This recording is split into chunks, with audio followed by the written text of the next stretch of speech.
وہ فرماتے ہیں کہ ما امن العبد من ان یسلب الایمان عنده فسلب منه الایمان. کہا کہ جو شخص بے خوف ہو گیا اس بات سے، کبھی یہ ڈر بھی دل میں محسوس نہیں کیا کہ کہیں ایسا نہ ہو کہ مجھ سے ایمان چھین لیا جائے.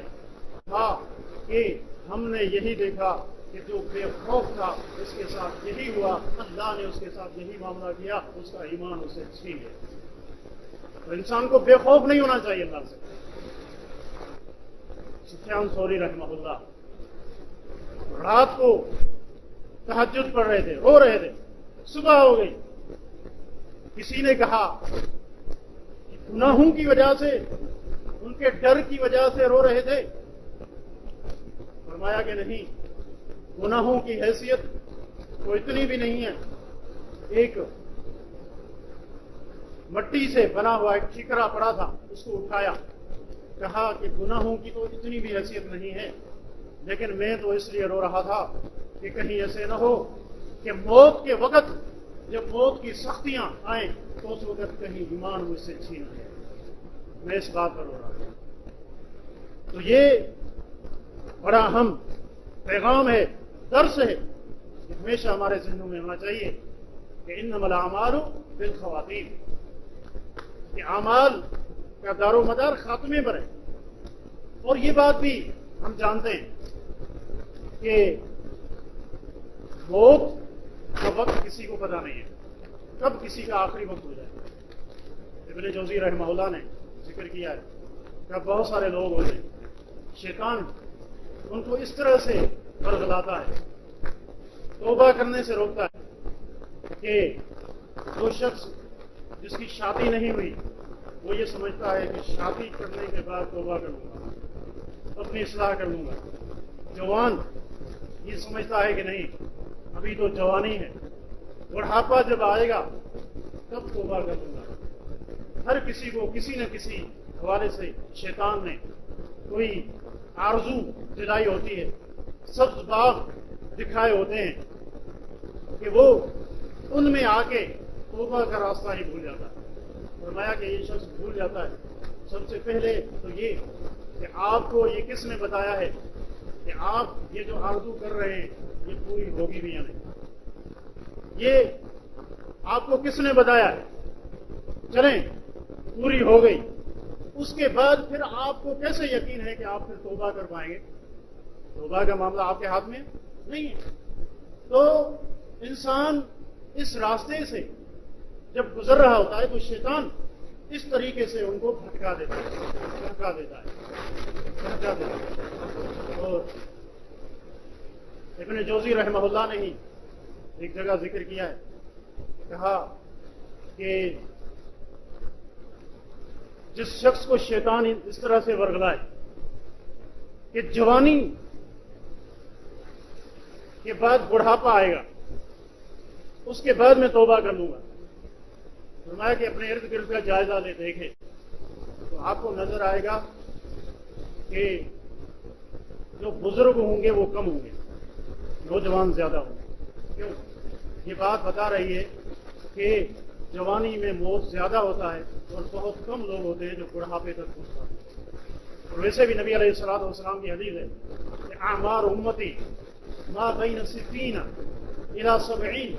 فرمایا کہ میری امت کی جو عمریں ہیں وہ 60 اور 70 کے بیچ میں ہوں گے، یعنی بہت کم ہوں گے جو اس سے آگے جا پائیں گے. اوسطاً عمر یہی ہے. تو انما الاعمال بالخواتیم، خاتمہ اچھا ہونا چاہیے. اور اس کا طریقہ قرآن کریم نے یہ بتایا کہ یا ایھا الذین آمنوا اتقوا اللہ، یہ لوگوں اے ایمان والو اللہ سے ڈر جاؤ. ولا تموتن الا وانتم مسلمون. فرمایا کہ تمہیں موت اس حالت میں آنی چاہیے کہ تم مسلمان ہو، اللہ کے فرما بردار ہو. مسلم کہتے ہیں مطیع اور فرما بردار کو. اور موت کا وقت کسی کو نہیں پتا. اس کا مطلب کیا ہے کہ ہر گھڑی انسان تیار ہے، ہر گھڑی انسان تیار رہے. من احب لقاء اللہ احب اللہ لقاءہ ومن کرہ لقاء اللہ کرہ اللہ لقاءہ. نبی علیہ السلام کا فرمان ہے کہ جو شخص اللہ رب العزت سے ملاقات کو پسند کرتا ہے تو اللہ بھی اسے ملاقات کو پسند کرتا ہے, اور جو اللہ سے ملنے کو ناپسند کرتا ہے اللہ بھی اسے ملنے کو ناپسند کرتا ہے. اور ام المؤمنین نے پوچھا کہ کلنا یکرہ الموت, اللہ کے نبی اللہ سے ملاقات کا مطلب یہ ہے کہ موت آ جائے, اور ہم سب موت کو پسند نہیں کرتے, تو پھر کیا اس کا مطلب یہ ہوگا کہ ہمیں اللہ سے ملاقات پسند نہیں ہے؟ تو آپ نے فرمایا کہ نہیں, اس کا مطلب یہ نہیں ہے. اس کا مطلب یہ ہے کہ جب موت کا وقت آتا ہے ایک مومن کے پاس فرشتے آتے ہیں, بشر برضوان اللہ و مغفرتہ, تو فرشتے آ کر ہی اس کو بشارت دیتے ہیں اللہ کی رضامندی کی, اللہ کی مغفرت کی, کہ اللہ تجھ سے راضی ہے, اللہ نے تجھے معاف کر دیا. فرمایا کہ یہ وہ گھڑی ہوتی ہے پھر اس کو سب سے زیادہ جو چیز پسند ہوتی ہے وہ یہ کہ جلد از جلد اپنے رب کے پاس پہنچے جو اس سے راضی ہے, جس کی مغفرت کی, اس کی خوشخبری اس کو ملتی. یہ ہے اللہ سے ملاقات. اور نبی علیہ الصلوۃ والسلام کا یہ بھی فرمان ہے کہ اذا احب اللہ عبدا استعملہ, کہ اللہ رب العزت جب اپنے کسی بندے سے محبت کرتا ہے پھر اللہ تعالیٰ اس کو استعمال کرتا ہے. کہا گیا کیف یستعملہ, اللہ کے رسول اللہ تعالیٰ کیسے استعمال کرتا ہے؟ فرمایا کہ یوفقہ العمل الصالح قبل الموت, اللہ تعالیٰ ایسے شخص کو جس سے محبت کرتا ہے اس کو اس طرح سے استعمال کرتا ہے کہ مرنے سے پہلے اللہ رب العزت اس کو عمل صالح کی توفیق دیتا ہے, وہ نیکیاں کرتا ہے, نیکی کا راستہ اس پر آسان ہو جاتا ہے.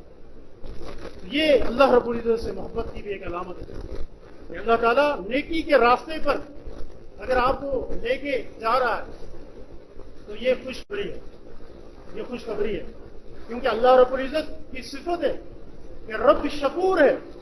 شکور کا معنی کیا ہے؟ قدردان. اللہ اپنے بندے کی کسی نیکی کو ضائع نہیں کرتا.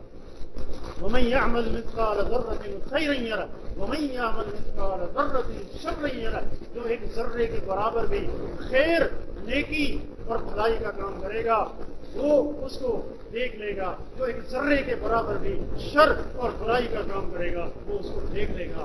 رب کو قدردان ہے. اللہ رب العزت کی قدردانی کی کئی صورتیں, مثال کے طور پر کہ اللہ رب العزت کا یہ فضل ہے کہ جو نیکی انسان کرتا ہے وہ کم از کم 10 گنا لکھی جاتی ہے, کم از کم 10 نیکیاں لکھی جاتی ہیں, اور انسان کا اخلاص اور اس کی اتباع اور دیگر معاملات ایسے ہوتے ہیں جس حالت میں وہ نیکی کرتا ہے وہ صرف اس کا رب جانتا ہے. بسا اوقات ایک نیکی 700 گنا یا اس سے زیادہ پر تصدیق کر جاتی ہے, قدر کرتا ہے. اور اس کے مقابلے میں جو گناہ ہے وہ ایک لکھا جاتا ہے, 2 نہیں لکھے جاتے, 3 نہیں لکھے جاتے. جزاء سیئۃ سیئۃ مثلھا, میں کہ گناہ کا بدلہ اسی کے مثل گناہ ہے, اسی کے بقدر ہے, اور نیکی کم از کم 10 گنا ہے.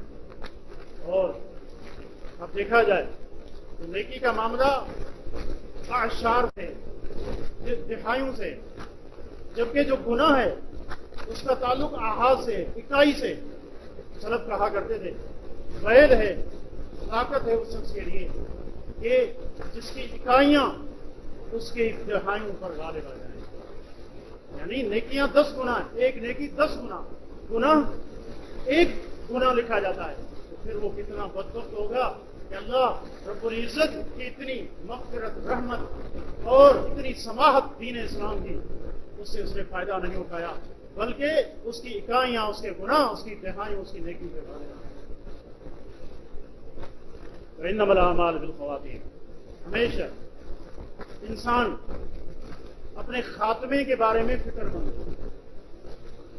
ہو اور ہمیشہ اپنا محاسبہ کرے, دیکھے. اور یہ محاسبہ یہ عمل سے پہلے بھی ہوتا ہے, اور عمل کے دوران بھی ہوتا ہے اور عمل کے بعد بھی ہوتا ہے. دیکھیے، عمل سے پہلے اپنا محاسبہ انسان اس طور پر کرے کہ یہ جو میں عمل کر رہا ہوں یہ عمل نیک ہے یا برا ہے. عمل اچھا بھی ہوتا ہے، برا بھی ہوتا ہے.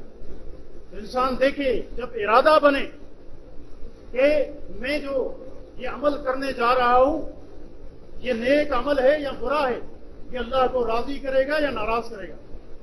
اس کے بعد اگر یہ جواب آتا ہے کہ یہ عمل نیک ہے، پھر اگلا سوال یہ ہو کہ اس عمل کا باعث کیا ہے، یہ نیکی میں کیوں کر رہا ہوں، اس کا سبب کیا ہے. کیا اس کا سبب یہ ہے کہ میرا رب مجھ سے راضی ہو جائے، اللہ نے جو اجر و ثواب رکھا ہے اس کو میں حاصل کروں، یا اس کا مقصد یہ ہے کہ لوگ مجھے دیکھیں اور میری تعریفات کے پل باندھیں اور تعریفوں کے ڈونگرے برسانے شروع کر دیں. کیا مقصد ہے، ہدف کیا ہے؟ اگر ہدف یہ ہے کہ اللہ کو راضی کرنا ہے پھر آگے بڑھیں. عمل سے پہلے کا محاسبہ ہے. اور ابھی ایک اور مرحلہ ہے کہ عمل جو میں کرنے جا رہا ہوں اس کا طریقہ کس کا ہے. میرے ماں باپ کا طریقہ ہے، برادری کا طریقہ ہے، بڑوں کا طریقہ ہے، یا امام الانبیاء محمد رسول اللہ صلی اللہ علیہ وسلم کا، جن کی رسالت کا میں کلمہ پڑھتا ہوں، ان کا طریقہ ہے. اگر جواب یہ آتا ہے کہ اللہ کے نبی صلی اللہ علیہ وسلم کا طریقہ ہے، عمل کل ہو جائے. عمل کل گزریے، یہ عمل کیجیے، یہ بڑا مبارک عمل ہے، یہ عمل کر دیا. اس کے بعد بھی آپ دیکھیے ہم کرتے ہیں، لیکن کیا اس تصور سے کرتے ہیں یا نہیں؟ یہ دعوت فکر دینا بھی مقصد ہے. اور بعد کا کیا مرحلہ ہے؟ بعد کا مرحلہ یہ ہے کہ انسان اب جو فکر ہو وہ یہ کہ یہ عمل اللہ رب العزت قبول کر لے. عمل کی قبولیت کی دعا کرنا. دیکھیے، ابراہیم اور اسماعیل علیہ السلام اللہ کے حکم پر بیت اللہ کی تعمیر کر رہے ہیں. دیکھیے کون ہے؟ دونوں پیغمبر ہیں، دونوں اللہ کے رسول ہیں. اور کس چیز کی تعمیر کر رہے ہیں؟ بیت اللہ کی، اللہ کا گھر. اور اس کا حکم بھی اللہ نے ان کو دیا تھا، یہ کرو. عمل کر رہے ہیں، اللہ سے دعائیں بھی صاف کر رہے ہیں. ربنا تقبل منا انک انت السمیع العلیم، کہ ہمارے رب ہمارے اس عمل کو قبول کریں.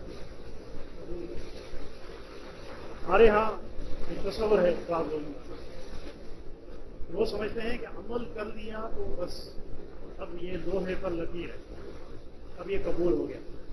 یہ کون ہیں؟ یہ انبیاء ابراہیم اسماعیل کوئی عام کام نہیں کر رہے، اپنے ذوق کے مطابق. اللہ کا گھر ہے، بیت اللہ ہے، اور اللہ کے حکم سے کر رہے ہیں، پھر بھی قبولیت کی دعا کے ساتھ کر رہے ہیں. عمل کرنے کے بعد انسان اللہ سے قبولیت کی دعا کرے. ایک اور چیز بھی ہے، پھر شیطان اس نیک شخص پر بھی ایک وار کرتا ہے.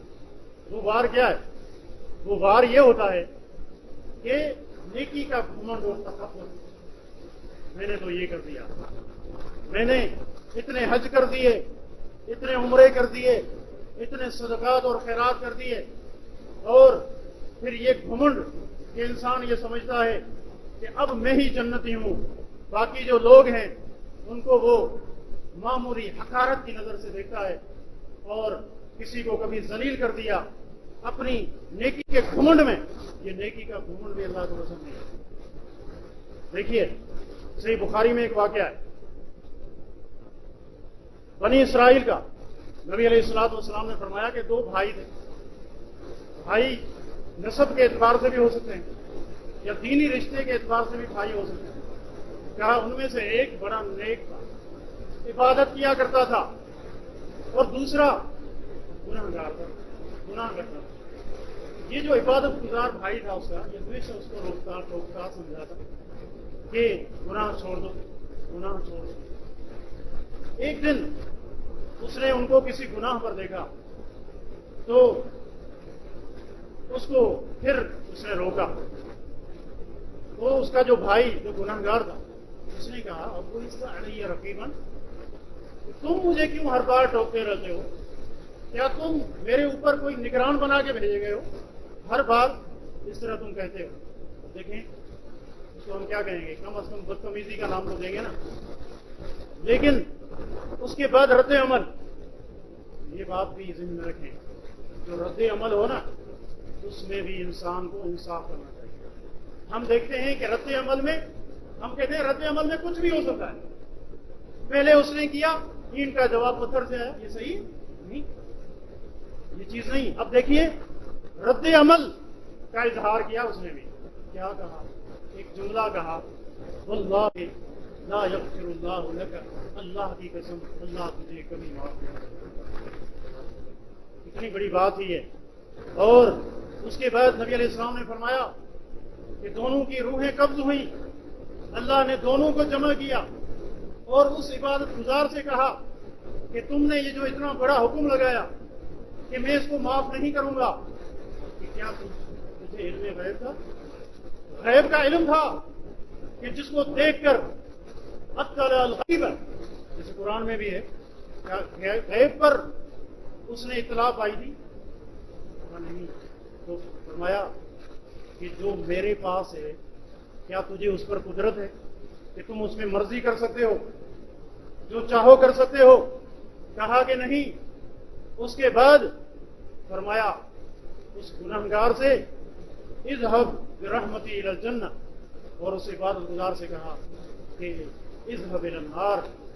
فرمایا گنہگار سے کہا کہ میری رحمت جس کی تجھے امید تھی اس کی وجہ سے تم جنت میں چلے جاؤ، اور اس عبادت گزار سے کہا کہ اس کو حکم دیا کہ اس کو جنت میں۔ سیدنا ابو ہریرہ رضی اللہ عنہ اس امت کے فقیہ، وہ جب حدیث بیان کرتے تھے ساتھ میں یہ جملہ بھی کہتے تھے لقد اوبقت کلمۃ، کہ اس شخص نے ایسی بات اپنی زبان سے نکالی اہلکت دنیا و آخرتہ، جس نے اس کی دنیا اور آخرت دونوں کو تباہ کر کے رکھ دیا۔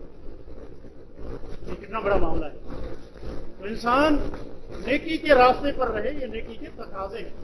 نیکی کرنے کے بعد انسان ایسے نہ ہو جائے کہ دوسروں کو بالکل یہ سمجھے کہ یہ جہنمی ہیں، جنت میں تو میں ہی جاؤں گا، یہ کیفیت اچھی کیفیت نہیں ہے۔ تو انسان اللہ ہمیں امید رکھے، اللہ رب العزت کا ڈر بھی ہو، اور ساتھ میں جو اہم ترین جو درس ہے یہ ہے کہ انما الاعمال بالخواتیم، اپنے خاتمے کے بارے میں کبھی بھی بے فکر نہ ہو، بے خوف نہ ہو۔ ہمیں نہیں پتا ہمارا خاتمہ کیسے ہوگا، اور عموماً یہ چیز ہے کہ اللہ کی رحمت ہے، جسے میں نے کہا کہ اللہ شکور ہے۔ ایسے نہیں ہوتا کہ ایک شخص نیکی کے راستے پر چلے بھی اور پھر بھی وہ جہنم میں جائے، یہ اللہ کے عدل کے خلاف ہے۔ لیکن کبھی ایسے ہوتا ہے کہ لوگوں کو اسے معلوم ہوتا ہے، لوگوں، اللہ کو تو پہلے ہی پتا ہوتا ہے نا، اللہ کے علم ہے، لیکن لوگوں کی نظروں میں جو انسان آنا چاہتا ہے لوگ اس کو اچھا سمجھتے ہیں، اس بنا پر ایسے معاملات ہوتے ہیں۔ اور بہت سارے ایسے خاتمے ہیں جو علماء نے ذکر کیے ہیں۔ عبدالعزیز بن ابی رواد ایک محدث گزرے ہیں، وہ بیان کرتے ہیں کہ ایک شخص کی موت کے وقت میں موجود تھا، اس کو کہا جا رہا تھا کہ توبہ کرو، استغفار کرو، اللہ سے معافی طلب کرو، کلمہ پڑھو، لیکن اس نے انکار کر دیا کہ میں کلمہ نہیں پڑھوں گا، اس طرح مر گیا۔ کہتے میں نے ان کے بارے میں معلومات کی کہ یہ شخص کیسا تھا، مجھے کہا گیا لأنہ مدمن خمر، یہ ہمیشہ شراب پیا کرتا تھا، ہمیشہ شراب پیا کرتا تھا۔ تو دیکھیے یہ گناہ اچھے خاتمے میں رکاوٹ دیتا ہے۔ کوئی نہ کوئی گناہ ایسا ہوتا ہے جو اللہ کو پتا ہے، لوگوں کی نظروں میں نہیں ہے، اللہ رب العزت اس گناہ کی وجہ سے ایسے شخص کا خاتمہ برا کر دیتا ہے۔ کبھی کوئی نیکی ہوتی ہے، دنیا دار آدمی اس کو نہیں سمجھتے، یہ اس کے اور رب کے مابین ہوتی ہے، اللہ کا معاملہ ہوتا ہے۔ رب کو وہ نیکی اتنی پسند ہوتی ہے کہ لوگ اس کو برا سمجھ رہے ہوتے ہیں، لیکن اللہ اس نیکی کی وجہ سے اس کا خاتمہ اچھا کر دیتا ہے۔ نیکی کیجیے، ایسی نیکی جو ہمارے اور ہمارے رب کے درمیان، نیکی کر کے چھپائیں،